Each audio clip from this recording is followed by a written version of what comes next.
Raut lesu seperti ini terpancar dari wajah puluhan peserta Musabakah Tilawatil Quran MTQ Kota Banjarmasin saat turun dari bus di halaman Balai Kota Senin siang.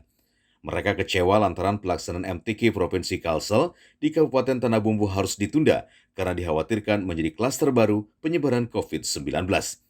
Kekecewaan ini disebabkan tidak sedikit biaya yang sudah dikeluarkan dan perubahan sistem penilaian juga mempengaruhi mental peserta. Ya kecewa lah, ibaratnya kan kita sudah berangkat semuanya ke sana kan, banyak mengeluarkan biaya apa segalanya kan, dan samping itu anak-anak juga sebagian kan jadi kayak down gitu nah ya, dengan adanya penundaan atau pembatalan. Tapi tidak dibatalkan, bukan cuma sistemnya yang dirubah, yang harusnya tatap muka kan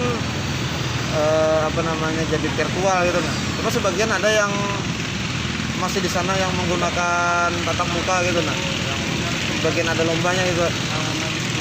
Cuman sayangkan aja kan gitu nah, ketika sudah semuanya berkumpul di sana tiba-tiba dibatalkan.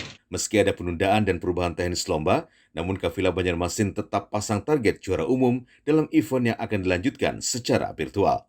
Dari Banjarmasin, Dirgantara, Kalsel, 1net.